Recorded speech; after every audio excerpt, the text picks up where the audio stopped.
कजरी तीज की कथा। हरे कृष्णा, राधे राधे दोस्तों। आप सभी को भाद्र मास की कजरी तीज की बहुत बहुत शुभकामनाएं। तीज माता आप सभी पर अपनी कृपा बनाए रखें, सभी को अखंड सौभाग्य दें और सभी की मनोकामनाएं पूरी करें। इसी शुभकामना के साथ आज सुनते हैं कजरी तीज के दिन सुनी जाने वाली सभी कहानियां। सबसे पहले सुनेंगे गणेश भगवान की कहानी। बोलिए गजानन गणेश की जय हो। एक समय की बात है, गणेश जी महाराज एक सेठ जी के खेत से होकर गुजर रहे थे। तब उन्होंने उत्सुकता से 12 दाने अनाज के तोड़ लिए। लेकिन गणेश जी के मन में आया कि अरे, यह तो सेठ जी के यहाँ चोरी हो गई। वे अपने मन में पछतावा करने लगे और सोचने लगे कि यह तो मुझसे बड़ा भारी पाप हो गया। अब मैं क्या करूं? मेरा यह पाप कैसे उतरेगा? तभी गणेश जी को एक युक्ति सूझी कि चलो मैं सेठ जी के यहाँ 12 साल तक नौकरी पर रह जाता हूँ। ऐसा करने से उनके पाप कम हो जाएंगे। बस यही विचार कर गणेश जी ने एक बालक का रूप धारण किया और सेठ जी के घर चले गए और कहने लगे, सेठ जी, मुझे आप अपने यहाँ काम पर रख लो। अब सेठ जी को नौकर की जरूरत थी, इसीलिए उन्होंने उन्हें काम पर रख लिया। अब गणेश जी सेठ जी के यहाँ नौकर बनकर रहने लगे और सेठ जी का काम करने लगे। एक दिन की बात है, सेठानी जी राख से हाथ धो रही थी। गणेश जी ने देखा तो सेठानी का हाथ पकड़ा और मिट्टी से धुलवा दिया। सेठानी को तो बड़ा अजीब लगा। वह भागी भागी सेठ जी के पास गई और बोली, यह कैसा नौकर रख लिया है आपने? आज इसने मेरा हाथ पकड़ लिया। गणेश जी को सेठ जी ने बुलाया और पूछा, क्यों भाई, तूने ऐसा क्यों किया? तूने सेठानी का हाथ क्यों पकड़ा? तो गणेश जी बोले, मैंने तो सेठानी को एक सीख की बात बताई है। राख से हाथ धोने से घर की लक्ष्मी नाराज होकर चली जाती हैं, जबकि मिट्टी से हाथ धोने से लक्ष्मी लौटकर आ जाती हैं। सेठ जी ने सोचा, बात तो सही कह रहा है, और उसे माफ कर दिया। ऐसा करते करते कई दिन बीत गए। थोड़े दिनों बाद कुंभ का मेला आया तो सेठ जी बोले, नौकर बने गणेश जी से बोले, भाई मुझे तो व्यापार में बिल्कुल समय नहीं मिलता। ऐसा कर तो सेठानी को कुंभ के मेले में ले जा और वहाँ स्नान ध्यान करवा के ले आ। तो गणेश जी जो सेठ के यहाँ नौकर बने थे, सेठानी को लेकर कुंभ के मेले में चले गए। वहां जाकर सेठानी किनारे पर बैठकर थोड़ा थोड़ा पानी डालकर नहाने लगी। तो गणेश जी ने उनका हाथ पकड़ा और जाकर बीच नदी में डुबकी लगवा कर ले आए। घर आकर सेठानी तो सेठ जी से फिर शिकायत करने लगी और बोली, यह आपने कैसा नौकर रख लिया है? मेरी इज्जत ही नहीं करता। इतने सारे लोग थे और मुझे घसीट कर बीच पानी में ले गया। अब सेठ जी ने फिर गणेश जी को बुलाया। गणेश जी बोले, सेठानी तो गंदे पानी से किनारे पर बैठकर नहा रही थी। मैं उन्हें आगे ले गया और अच्छे पानी में डुबकी लगवा कर लाया हूँ। इससे अगले जन्म में यह बहुत बड़ी रानी बनेगी और उन्हें बहुत राजपाट मिलेगा।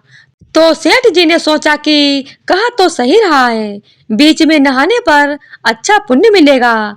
तो उन्होंने फिर बात आई गई कर दी, अर्थात बात को वहीं पर समाप्त कर दिया।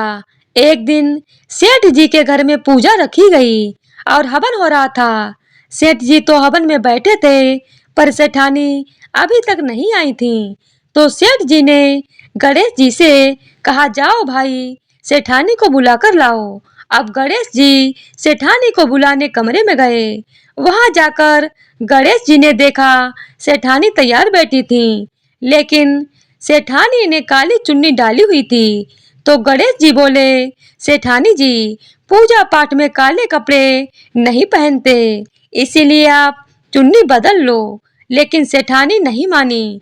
उसने सोचा नौकर है, मुझे आदेश दे रहा है, मैं क्यों मानूं इसकी बात। तो वह काली चुन्नी ओढ़कर ऐसे ही चलने लगी।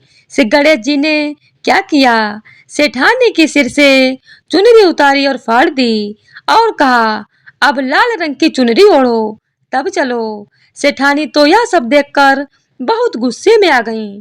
वह कहने लगी, अब मैं पूजा में नहीं जाऊंगी, और नाराज होकर अपने कमरे में ही लेट गईं।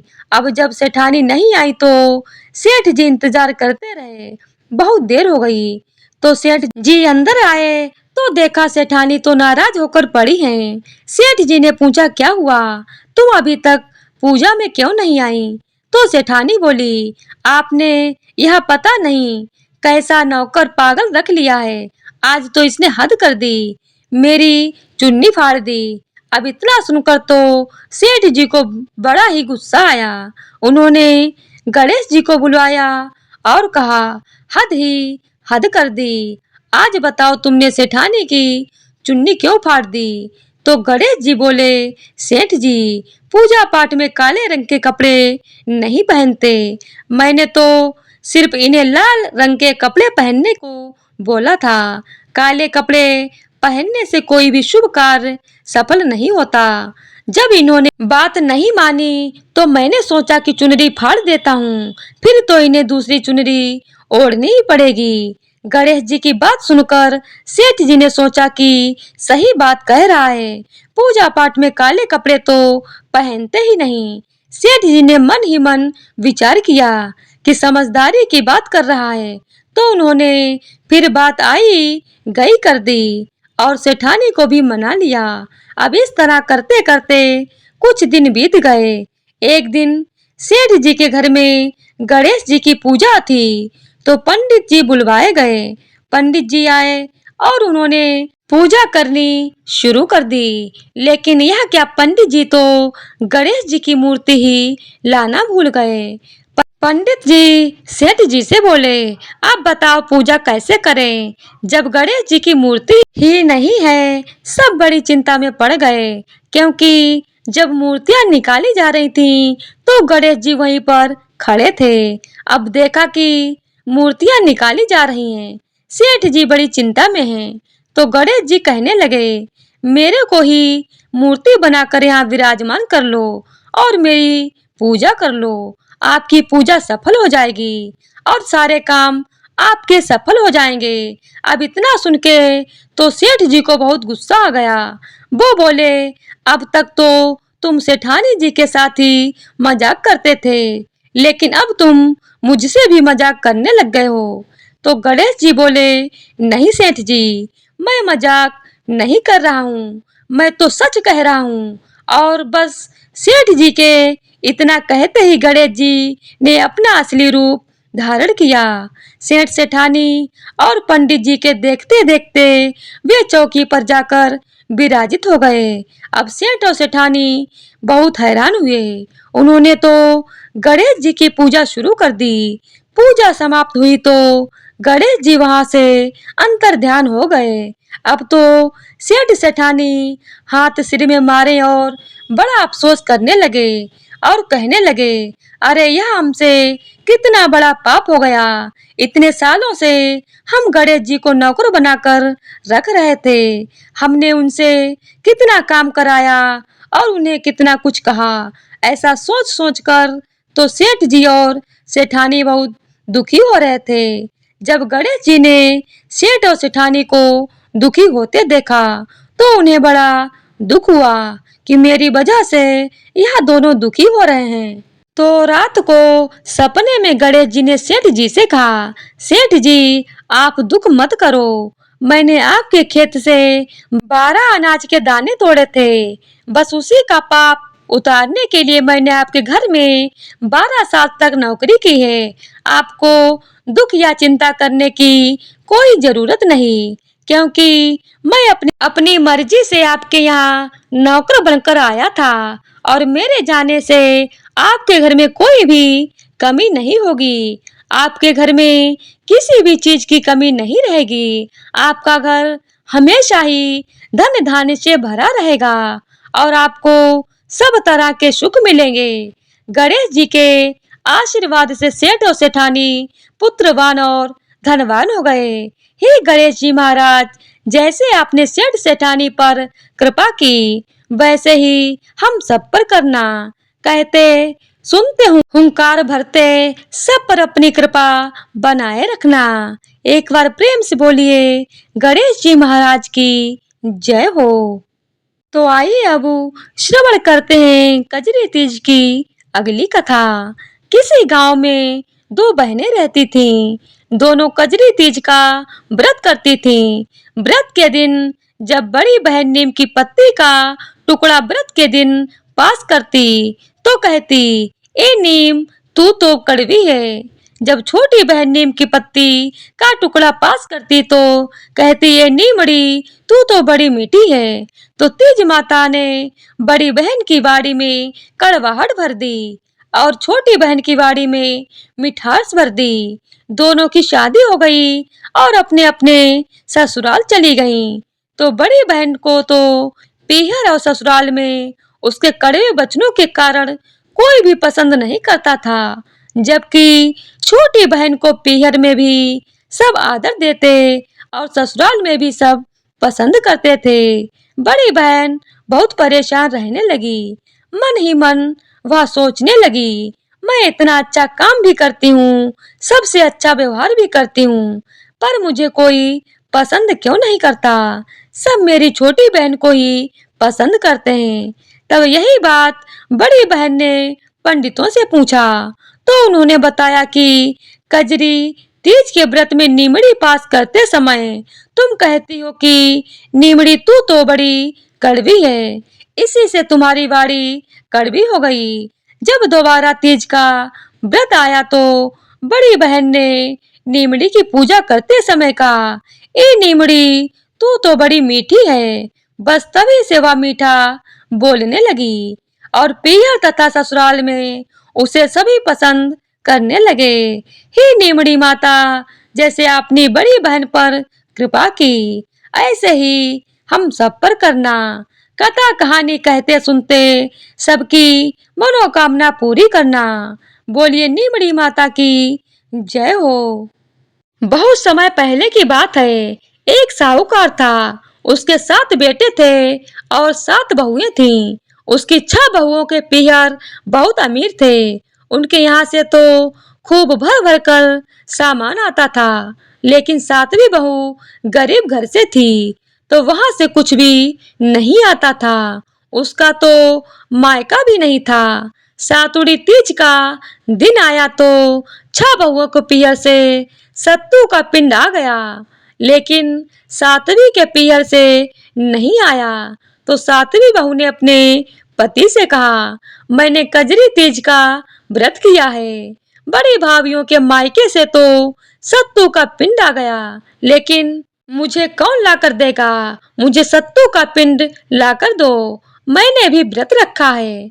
उसका पति बहुत गरीब था, मजदूरी करता था और वह खुद भी जेठानियों के यहाँ काम करके अपने परिवार का गुजारा करती थी। उसका पति कहने लगा, आज तो मुझे मजदूरी में कोई पैसे भी नहीं मिले, मैं तुम्हें सत्तू का पिंड कहाँ से लाकर दूं। तो वह उदास होकर बैठ गई और कहने लगी, बिना सत्तू के पिंड के मैं व्रत कैसे खोलूंगी और व्रत का पारण कैसे करूंगी।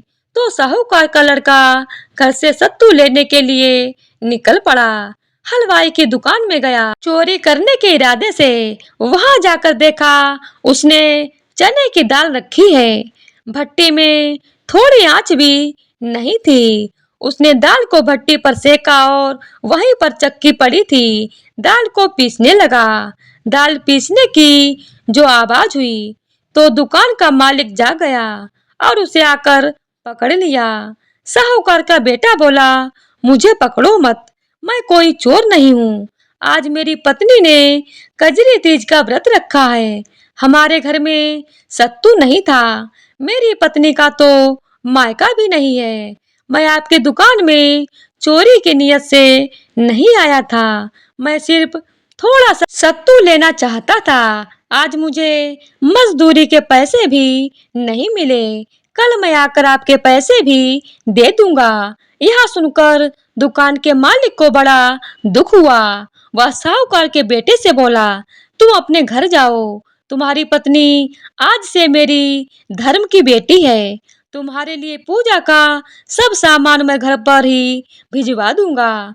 तब उस दुकान के मालिक ने पूजा का सारा सामान, बहुत सारा सत्तू, बहुत सारे कपड़े, गहने, सब कुछ साहूकार के बेटे के घर पहुंचा दिया। साहूकार के बेटे की पत्नी ने देखा तो पूछा, यह सब सामान कहाँ से आया? तो उसने सारी बात बता दी। उसने विधि विधान से कजरी माता की पूजा की। उसके धर्म के पिता ने जो कपड़े और गहने उसके लिए भेजे थे, वह सब उसने पहन लिया। थोड़ी देर में जब वह काम करने नहीं गई, तो उसके जेठानी ने अपने बच्चों को भेजा कि जाओ तो जरा देखो आज तुम्हारी चाची काम करने क्यों नहीं आई। इतना सारा काम घर में पड़ा है। जब वे बच्चे अपनी चाची के घर गए तो देखा चाची तो खूब सजी धजी बैठी हैं। तो वो कहने लगे, चाची, माँ तुम्हें काम करने के लिए बुला रही हैं, कह रही है सारा काम पड़ा है। तो उसने कहा, आज मैं काम करने नहीं आऊंगी। आज मैंने तीज का व्रत रखा है। मुझ पर तीज माता की कृपा हुई है। आज तो मेरी सारी गरीबी दूर हो गई। अपने माँ से कहना कि कोई और नौकरानी रख लें। बच्चे घर आते हैं और अपनी माँ से सारी बात कहते हैं। तो जेठानी भी भागी भागी जाती है, देखती है कि वह तो खूब सजी धजी दुल्हन की तरह बैठी है। तो उससे पूछती है कि इतने सारे कपड़े और गहने तुम्हारे पास कहाँ से आए? तो उसने सारी बातें बता दी। वह बोली, मैंने तो तीज का व्रत रखा था। आज हमारे घर में सत्तू नहीं था, तो मैंने अपने पति को सत्तू लाने भेजा था। तीज माता की कृपा से दुकान के मालिक ने मुझे अपने धर्म की बेटी बना लिया है और उन्हीं ने यह सब सामान मुझे दिया है। हे तीज माता, जैसे आपने साहूकार की पत्नी पर अपनी कृपा की, वैसे ही व्रत करने वाले, कथा सुनने वाले और कथा कहने वाले सभी पर अपनी कृपा बनाए रखना। तो प्रेम से बोलिए, तीज माता की जय हो। तो अब आइए सुनते हैं सातुड़ी तीज के दिन सुनी जाने वाली नीमड़ी माता की कहानी। बहुत समय पहले की बात है। एक शहर में एक सेठ सेठानी रहते थे। वह बहुत धनवान थे और उनके घर में अन्य धन की कोई कमी नहीं थी। लेकिन उनके कोई भी पुत्र नहीं था। भादों की बड़ी तीज आई, अर्थात सातुड़ी तीज आई, तो सेठानी ने तीज का व्रत किया और नीमड़ी माता से प्रार्थना करके कहा, हे नीमड़ी माता, मेरे बेटा हो जाएगा तो मैं आपको सवा मन का सत्तू चढ़ाऊंगी। माता की कृपा से सेठानी को 9 महीने में बेटे की प्राप्ति हुई और उसका लड़का हो गया। लेकिन सेठानी ने सत्तू नहीं चढ़ाया। धीरे धीरे समय आगे बढ़ता गया और समय के साथ साथ सेठानी को 7 बेटे हुए। लेकिन सेठानी ने सत्तू नहीं चढ़ाया और अब तो वह सत्तू चढ़ाना भूल भी गई थी। इसी तरह समय बीतता रहा। अब सेठानी के पहले बेटे का विवाह हो गया। सुहाग रात के दिन वह सोया तो आधी रात को उसे सांप ने आकर डस लिया और उसकी मृत्यु हो गई। इस तरह से उसके 6 बेटों की विवाह के बाद तुरंत ही मृत्यु हो गई। 7वें बेटे की सगाई नजदीक आने लगी तो सेठ सेठानी तो मना करने लगे। गांव वालों के बहुत कहने समझाने पर सेठ सेठानी बेटे की शादी के लिए तैयार हो गए। तब सेठानी कहने लगी, गांव वाले नहीं मान रहे हैं तो इसकी सगाई कहीं दूर देश में करना। सेठ जी सगाई करने घर से चले और बहुत दूर तक गांव में पहुंचे। वहां 4-5 लड़कियां खेल रही थीं, मिट्टी का घर बनाती थी और तोड़ देती थी। तब उनमें से एक लड़की कहने लगी, मैं तो अपना घर नहीं तोड़ूंगी, मुझे तो रहने को चाहिए। सेठ जी को लड़की समझदार लगी। खेल कर जब लड़की वापस अपने घर जाने लगी तो सेठ जी भी उसके पीछे पीछे उसके घर चले गए। सेठ जी ने लड़की के माता पिता से बात की और अपनी लड़के की सगाई और विवाह की बात वहां पक्की कर दी। घर आकर विवाह की तैयारी करके बेटे की बारात लेकर सेठ जी चल दिए और बेटे की शादी करा दी। इस तरह से सेठ सेठानी के सातवें बेटे की भी शादी हो गई। बारात विदा हुई। लंबा सफर होने के कारण लड़की की माँ ने लड़की से कहा, मैं यहाँ सत्तू और सीख डाल रही हूँ। रास्ते में कहीं पर शाम को नीमड़ी माता की पूजा कर लेना। नीमड़ी माता की कहानी सुनना, सत्तू पीस लेना और वायना निकालकर सासू जी को दे देना। बारात धूमधाम से निकली और रास्ते में ही तीज का दिन आया। ससुर जी ने बहू को खाना खाने को कहा तो बहू कहने लगी, आज मैं खाना नहीं खाऊंगी, मेरा तो तीज का उपवास है। शाम को नीमड़ी माता की पूजा करूंगी और नीमड़ी माता की कहानी सुनकर ही मैं भोजन करूंगी। एक कुएं के पास उसे नीमड़ी नजर आई तो सेठ जी ने गाड़ी रोक दी। बहू नीमड़ी माता की पूजा करने लगी तो नीमड़ी माता पीछे हट गई। बहू ने पूछा, हे माता, आप पीछे क्यों हट रही हो? इस पर माता कहने लगी, तेरी सास ने कहा था कि मेरे बेटा हो जाए तो सत्तू चढ़ाऊंगी। उनके एक एक करके 7 बेटे हो गए। उनकी शादी भी हो गई पर अभी तक उसने सत्तू नहीं चढ़ाया और अब वह तो भूल भी गई है।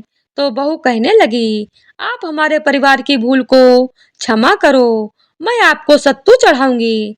कृपया आप मेरे सारे जेठ वापस कर दो और मुझे पूजा करने दो। नीमड़ी माता बहू की भक्ति और श्रद्धा देखकर प्रसन्न हो गई। बहू ने नीमड़ी माता का पूजन किया, चांद को अर्पित किया, सत्तू पीसा और वायना निकालकर ससुर जी को दे दिया।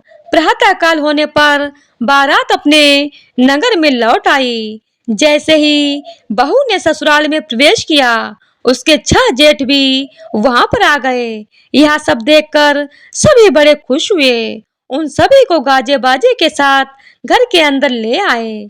सास बहू के पैर पकड़ पकड़ कर धन्यवाद करने लगी तो बहू बोली, सासू जी, आप यह क्या कर रही हैं? आपने जो मन्नत मांगी कि आप उसे याद करो। तो सासू जी बोली, बहू, मुझे तो याद नहीं, तू ही बता दे। तो बहू बोली, आपने नीमड़ी माता को सत्तू चढ़ाने का प्रण किया था, अर्थात संकल्प किया था, वह आपने पूरा नहीं किया। अब सासू जी को सारी बात याद आ गई। 12 महीने के बाद जब दोबारा से सातुड़ी तीज, कजरी तीज आई तो सबने मिलकर 1.25 मन का सत्तू बनाया और तीज माता को श्रद्धा भक्ति से गाजे बाजे के साथ निमड़ी माता की पूजा की और अपना संकल्प पूरा किया। अब तो नीमड़ी माता भी सेठानी पर प्रसन्न हो गई थी। नीमड़ी माता की कृपा से सेठानी की सभी बहुओं के पुत्र पैदा हुए। हे तीज माता, जैसे आपने उस बहू पर कृपा की, हे नीमड़ी माता, जैसे आपने बहू पर अपनी कृपा दृष्टि की, वैसे ही सब पर करना। और जैसी सेठानी रूठी हो ऐसी किसी से भी मत रूठना। तो प्रेम से बोलिए तीज माता की जय हो। तो आइए अब सुनते हैं कजरी तीज की अगली कथा, जिसे सुनने मात्र से ही सभी मनोकामनाएं पूर्ण होती हैं। बहुत समय पहले की बात है। एक साहूकार था। साहूकार की पत्नी बड़ी ही पतिव्रता थी। उस साहूकार का एक वैश्या से संबंध था और इसी पाप के फलस्वरूप उसे कोढ़ भी हो गया। लेकिन उसने वैश्या के घर जाना नहीं छोड़ा। जब उसे चलने फिरने में भी परेशानी होने लगी तो वह अपनी पत्नी से कहता है कि मुझे वैश्या के घर छोड़कर आ। वैश्या पैसों की भूखी थी, तो साहूकार रोज अपनी पत्नी का एक गहना उसे देकर आता। उसकी पत्नी बड़ी ही पतिव्रता थी, इसीलिए पति जो कहता वह करती थी। एक बार की बात है, कजरी तीज का दिन था और उसने व्रत रखा था। साहूकार रोज की तरह अपनी पत्नी से कहने लगा, मुझे वैश्या के घर छोड़कर आओ। उस दिन साहूकार बीमारी के कारण बिल्कुल भी चल नहीं पा रहा था, तो साहूकार ने उसे अपने कंधे पर बैठाकर वैश्या के घर ले गई। जब साहूकार वैश्या के घर जाता तो अपनी पत्नी से कह देता कि तुम अब घर जाओ और मुझे लेने थोड़ी देर में आ जाना। लेकिन उस दिन उसने अपनी पत्नी से कुछ भी नहीं कहा और अंदर चला गया, तो उसकी पत्नी वहीं पर खड़ी रही। उस दिन वैश्या खिड़की से देख रही थी। उसने साहूकार से पूछा, यह जो तुम्हें छोड़ने आई है, यह तुम्हारी नौकरानी है या कोई और है? यह तुम्हें प्रत्येक दिन कंधे पर बैठाकर छोड़कर जाती है। तो साहूकार कहने लगा, वह नौकरानी नहीं है, मेरी पत्नी है। इतना सुनते ही वैश्या को बहुत दुख हुआ। उसने साहूकार को समझाया, तुम घर जाओ, आज तीज है और तुम्हारी पत्नी ने तीज का व्रत किया होगा और उसे पूजा भी करनी होगी। तीज माता की कृपा से वैश्या को सद्बुद्धि प्राप्त हुई थी। उसने साहूकार को उसकी पत्नी के सारे गहने और सारा रुपया पैसा भी लौटा दिया और कहा, अब तुम यहाँ पर कभी मत आना। साहूकार की पत्नी वहीं नीचे खड़ी थी। तभी तेज बारिश होने लगी और बरसाती नाला भी बहने लगा। साहूकार की पत्नी मन में बहुत दुखी हो रही थी और सोच रही थी, मुझे तो तीज माता की पूजा भी करनी है, मैं कैसे पूजा करूंगी, मुझे देर हो जाएगी। तीज माता की कृपा से उसी समय पानी में बहती हुई पूजा की सारी सामग्री आ गई। उसमें नीम की टहनी थी। उसने वहीं पर तीज माता की पूजा कर ली। इतने में चंद्रोदय भी हो गया। उसने वहीं पर अंजलि से जल भरा और चंद्रमा को अर्पित भी करने लगी। इतने में ही उसका पति भी आ गया। जब वह अर्घ्य दे रही थी तो उस जल के छींटे साहूकार पर पड़े, उसी के प्रभाव से उसका कुंड भी ठीक हो गया। दोनों पति पत्नी प्रसन्नता से अपने घर पर लौट आए। हे तीज माता, जैसे आपने साहूकार के सारे दुखों को दूर किया, वैसे ही सबके दुख दूर करना। कहते सुनते हुंकार भरते सब पर अपनी कृपा दृष्टि बनाए रखना। तो प्रेम से बोलिए तीज माता की जय हो।